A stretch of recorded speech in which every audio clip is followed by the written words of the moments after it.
ಅವರು ಮತ್ತೆ ಅದೇ ಕಂಪ್ನಿಯಲ್ಲಿ ನಮ್ಮ ಎಲಿವಾಳಿ ಸಿದ್ದಯ್ಯನವರು, ರಾಜ್ಕುಮಾರ್ ಅವರ ಸರಿಸಮಾನರವರು, ಎಲ್ಲ ಒಟ್ಟಿಗೆ ನಾಟಕ ಕಂಪ್ನಿಲೇ ಇದ್ರು ಮೊದಲವರು. ಯಾವಾಗ ರಾಜ್ಕುಮಾರ್ ಅವರಿಗೆ ಬೇಡ್ರ ಕಣ್ಣಪ್ಪ ಕರೆ ಬಂತು ನಮ್ಮ ಹುಬ್ಬಳ್ಳಿಯಿಂದ, ಅವರು ಹೋದರು. ಅದನ್ನು ಕಳಿಸಿಕೊಟ್ಟವರು ಕೂಡ ನಮ್ಮ ಎಲಿವಾಳಿ ಸಿದ್ದಯ್ಯನವರು. ಅವ್ರಿಗೆ ಕರೆ ಬಂದರೆ ಅವರು ಹೇಳಿದರು, ನನಗಿಂತ ಸುಂದರವಾಗಿದ್ದಾರೆ ಮೈಸೂರು ಕಡೆಯವರು ಮುತ್ತರಾಜ ಅಂತ, ನೀವು ಅವರನ್ನು ಇದನ್ನು ಮಾಡಿ ನೋಡಿ. ಎಷ್ಟು ದೊಡ್ಡ ಗುಣ ಅವರು. ಆ ಸ್ನೇಹದ ಯಾರು ಬಿಟ್ಕೊಡ್ತಾರೆ ಈಗ ಒಂದು ಅವಕಾಶನ? ಅವ್ರು ಬಿಟ್ಟು ನನಗಿಂತ ಚೆನ್ನಾಗಿದ್ದಾರೆ ಮುತ್ತರಾಜು, ಇವ್ರಿಗೆ ಕೊಡಿ ಅಂತ ಬೇಡ್ರ ಕಣ್ಣಪ್ಪ ಎಲಿವಾಳಿ ಸಿದ್ದಯ್ಯನವರು ರಾಜ್ಕುಮಾರ್ ಅವ್ರಿಗೆ ಕಳಿಸಿದರು. ರಾಜ್ಕುಮಾರ್ ಅವರಿಗೆ ಮೊದಲ ಅವಕಾಶ ಏನಿತ್ತು ಅದು ಈ ಮೂಲಕ ಬಂದಿತ್ತು. ಹೌದು, ಎಲಿವಾಳಿ ಸಿದ್ದಯ್ಯನವರು ಅವರು ರಂಗಭೂಮಿಯಲ್ಲಿ ಜೊತೆಗಿದ್ದವರು. ಮುಂದೆ ಸಿನಿಮಾ ರಂಗದಲ್ಲೂ ಕೂಡ ಹಲವಾರು ಚಿತ್ರಗಳು ಮಾಡಿದ್ರು. ಕೃಷ್ಣ ಗಾರಡಿ ನೋಡಿದ್ದೀರಾ ನೀವು? ಕೃಷ್ಣ ಗಾರಡಿ ಚಿತ್ರದಲ್ಲಿ ಕೃಷ್ಣನೇ ಎಲಿವಾಳಿ ಸಿದ್ದಯ್ಯನವರು. ರಾಜ್ಕುಮಾರ್ ಅವರು ಅರ್ಜುನನ ಪಾತ್ರ ಮಾಡಿದ್ದಾರೆ ಅದರಲ್ಲಿ. ನೋಡಿ, ಸುಂದರವಾಗಿದ್ದವ್ರಿಗೆ ಕೊಡ್ತಾರೆ ಅನ್ನೋದಕ್ಕೆ ಎಲಿವಾಳಿ ಸಿದ್ದಯ್ಯನವರೇ ಸಾಕ್ಷಿ. ರಾಜ್ಕುಮಾರ್ ಅವ್ರಿಗೆ ಅರ್ಜುನ, ಕೃಷ್ಣ ಗಾರಡಿ, ಕೃಷ್ಣನೇ ಎಲಿವಾಳಿ ಸಿದ್ದಯ್ಯನವರು. ಕೃಷ್ಣನ ಪಾತ್ರ ನೋಡಿ ನೀವು ಒಂದು ಮಾತು ಹೇಳಿದ್ರಿ, ಯುವಕರು ನಾವು ನೋಡೋಕ್ಕಾಗಲಿಲ್ಲ ಅಣ್ಣವ್ರನ್ನ. ಏನು ತಪ್ಪೇನಿಲ್ಲ ಪಾಪ. ಆವಾಗ ಅವರ ಏನು ಅವರ ಪಾತ್ರ ಮತ್ತು ಅಭಿನಯಗಳನ್ನ ಉಳಿಸ್ಕೊಂಡು ಹೋಗೋದಕ್ಕೆ ಈ ಅಶೋಕ್ ಬಸ್ತಿ ಬಿಟ್ಟಿದ್ದಾರೆ. ನನ್ನ ನೋಡ್ರಪ್ಪ, ಅವ್ರನ್ನ ನೋಡೋಕ್ಕಾಗಿಲ್ಲ ಅಂದ್ರೆ ನಾನು ನೋಡಿ ಇದ್ದೇನಲ್ಲ ಇನ್ನೂ. ನಾನು ಪಾತ್ರ ಮಾಡ್ತೀನಿ. ರಾಜ್ಕುಮಾರ್ ಅವರ ಮೌಲ್ಯಗಳನ್ನು ಹೋದಲ್ಲಿ ನಾನು ಹೇಳ್ತಾನೆ ಬರ್ತೀನಿ. ಯುವಕರೇ ಮೇಲೇಳಿ ನಮ್ಮತನವನ್ನು ಕಾಪಾಡಿ ಅಂತ ಅವರು ಕೊನೆಯ ಚಿತ್ರದಲ್ಲಿ ಮನವಿ ಮಾಡ್ಕೊಂಡಿದ್ದಾರೆ. ಅದನ್ನು ನೀವು ಪಾಲಿಸಿ. ರಾಜ್ಕುಮಾರ್ ಅವ್ರ ಮನವಿ ಅದು. ಹೆಂಗಾಯಿತು ಏನಾಯಿತು ಗೊತ್ತಾಗಿಲ್ಲ, ಅದು ಕೊನೆಯ ಚಿತ್ರ ಆಯಿತು ಶಬ್ದವೇದಿ. ಅದರಲ್ಲಿ ಆ ಹಾಡಿನಲ್ಲಿ ಹೇಳಿದ್ದಾರೆ, ಯುವಕರೇ ಮೇಲೇಳಿ ಸಂಸ್ಕೃತಿ ಕಾಪಾಡಿ ಅಂತ. ಅದರಿಂದ ಯುವಕರು ನೋಡೋಕ್ಕಾಗಲಿಲ್ಲ ಅಂತ ಬೇಸರ ಮಾಡ್ಕೊಳ್ಳೋಂಥದ್ದೇನಿಲ್ಲ. ಆ ಪಾತ್ರ ಅಂತೂ ಜೀವಂತವಾಗಿರ್ತವೆ ಅವ್ರ ಪಾತ್ರಗಳು. ಯಾವ್ಯಾವ ಚಿತ್ರದಲ್ಲಿ ಏನೇನು ಹೇಳ್ಯಾರ ಅನ್ನೋದನ್ನು ಕೂಡ ತಾವು ನೋಡ್ಬೋದು. ಇಲ್ಲ ನಾನಿದ್ದೀನಿ ಪಾತ್ರ ಮಾಡೋದ್ರ ಮೂಲಕ ಅಥವಾ ಕಾರ್ಯಕ್ರಮ ಮಾಡೋದ್ರ ಮೂಲಕ ನನ್ನ ಕರೀರಿ, ನಾನು ಬಂದು ಹೇಳ್ತೀನಿ ಅವನ್ನೆಲ್ಲ, ಯಾವ ಚಿತ್ರದ ಮೌಲ್ಯಗಳು ಹೇಗಿದ್ದಾವೆ ಅಂತ. ಆ ಪಾತ್ರದ ಹಿನ್ನೆಲೆ ಕೂಡ ಬೇಡ್ರ ಕಣ್ಣಪ್ಪದ್ದು ಕೇಳಿದ್ರಿ, ಅದನ್ನು ಹೇಳಿದೆ ನಾನು.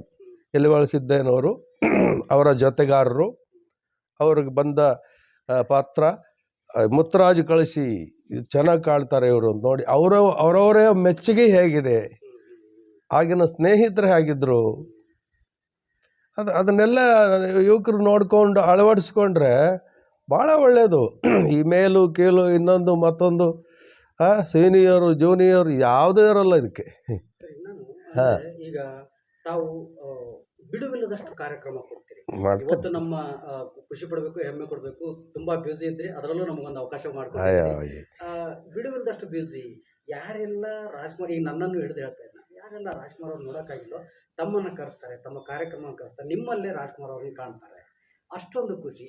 ಈ ಕಾರ್ಯಕ್ರಮಗಳ ಬಗ್ಗೆ ಮಾತಾಡ್ತಾ ಹೋದಾಗ ಸಾಕಷ್ಟು ಬ್ಯೂಸಿ ಮಧ್ಯೆನೂ ನಿಮ್ಗೆ ಹೋದಂಥ ಸಂದರ್ಭದಲ್ಲಿ ಹೇಗೆಲ್ಲ ಅನುಭವ ಆಗುತ್ತೆ ಅಂತ ಬೇರೆ ಬೇರೆ ಊರುಗಳಲ್ಲಿ ಹೋದಾಗ?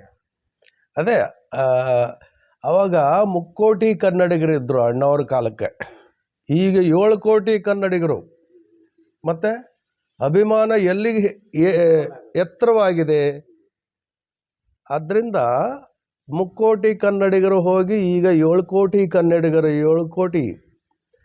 7 ಕೋಟಿ ಮಾರ್ತಾಂಡ ಇಲ್ಲೇ ಇದ್ದಾರೆ, ಅಲ್ಲೇ ನಾವು ಇದ್ದೀವಿ. 7 ಕೋಟಿ ಕನ್ನಡಿಗರಾಗಿದ್ದೀವಿ. ಮತ್ತು ಅಭಿಮಾನ ಹೆಚ್ಚಾಗುತ್ತೆ ಹೊರತು ಕಮ್ಮಿ ಅಂತೂ ಆಗೋದಿಲ್ಲ. ಈಗ ರಾಜ್ಕುಮಾರ್ ಇರಬೇಕಾಗಿತ್ತು ಅಂತ ನೀವು ಹೇಳಿದ ಹಾಗೆ, ರಾಜ್ಕುಮಾರ್ ಯಾವತ್ತಿಗೂ ಇರ್ತಾರೆ. ಅವರ ಪಾತ್ರಧಾರಿ. ನಾನು ರಂಗಭೂಮಿಯಲ್ಲಿ ಬಂದು ಅಭಿನಯಿಸೋದಕ್ಕೆ ನಾನಿದ್ದೇನೆ.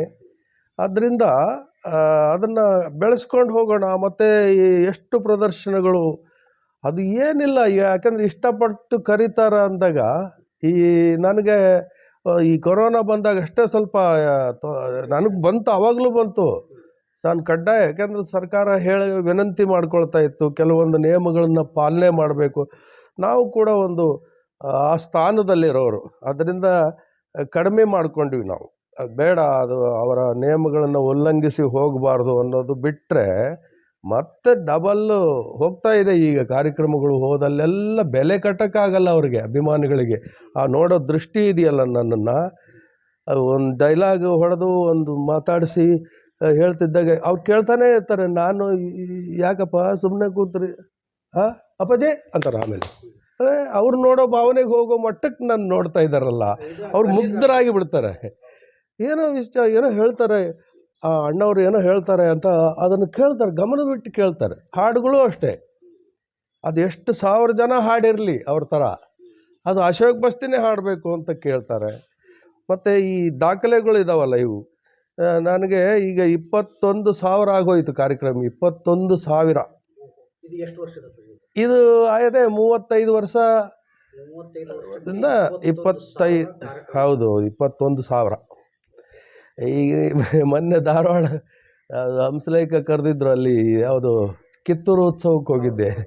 ಹುಟ್ಟಿದರೆ ಕನ್ನಡದಲ್ಲಿ ಅವರೇ ಬರೆದಿದ್ದಲ್ಲ, ಅವರು ಈ ಹಾಡು ಅಭಿನಯಿಸು, ಅವರೇ ಬಂದು ನನ್ನ ಜೊತೆ ಕುಣಿದ್ಬಿಟ್ರು. ಹಂಸಲೇಖ ಪಾಪ ಅಣ್ಣವ್ರ ಜೊತೆಗೆ ಅವರು ಕುಣಿದಿದ್ದಿಲ್ಲ ಏನೋ, ನನ್ನ ಜೊತೆಗಂತೂ ಕುಣಿದ್ರಪ್ಪ ಕಿತ್ತೂರು ಉತ್ಸವದಲ್ಲಿ. ಅದಾದಮೇಲೆ ಧಾರವಾಡಕ್ಕೆ ಬಂದೆ, ಅಲ್ಲಿ ಸ್ನೇಹಿತರು, ಎಲ್ಲೂ ಹೋದಲ್ಲೆಲ್ಲ ಅಭಿಮಾನಿಗಳು. ಅವರು ಅಪ್ಪು ಅಪ್ಪಾಜಿ ನೆನಪು ಅಂತ ಒಂದು ಕಾರ್ಯಕ್ರಮ ಮಾಡ್ತೀವಿ, ನಿಮ್ಮ ಮಗನೇ ಅಪ್ಪು ಪಾತ್ರ ಮಾಡ್ತಾರ, ಈಗ ಅವರ ಪುಣ್ಯ ಸ್ಮರಣೆ ಬಂತು ಅಂದರು. ಯಾಕೆ ಆಗ್ಬಾರ್ದು, ಮಾಡ್ರಿ ಅಂದೆ. ತಮ್ಮ ಮಗನ ಬಗ್ಗೆ ನಾನು ಕೇಳಬೇಕು, ಯಾಕಂದ್ರೆ ಹೌದು, ತಮ್ಮ ಜೊತೆಗೆ ಎಲ್ಲ ಕಾರ್ಯಕ್ರಮದಲ್ಲೂ ನಿಮ್ಮ ಮಗ ಕಾಣ್ತಾರೆ. ನಿಮಗೆ ನಾನೇ ಒಂದು ಕ್ಷಣ ಬೆರಗಾಗ್ಬಿಡ್ತೀವಿ, ಯಾಕಂದ್ರೆ ಒಂದ್ ಕಡೆ ರಾಜ್ಕುಮಾರ್ ಮತ್ತೊಂದ್ ಕಡೆ ಪುನೀತ್ ಅವ್ರು ಬಂದ್ರ, ಅಷ್ಟು ಕನ್ಫ್ಯೂಸ್ ಆಗುತ್ತೆ. ಅವ್ರ ಬಗ್ಗೆ ಹೇಳೋದಾದ್ರೆ ಏನು ಹೇಳಿ, ನಾನು ಇರೋ ಒಬ್ಬ ಮಗ, ಅವನು ಹೇಗೆ ಅಪ್ಪು ಚಿಕ್ಕ ಬಾಲನಟನಾಗಿ ಬಂದನೋ ಅದೇ ಥರ ಮಾಡಿದ್ದಾನೆ. ಭಾಳ ಜನ ಗುರುತಿಸಿಲ್ಲ ಅಷ್ಟೇ.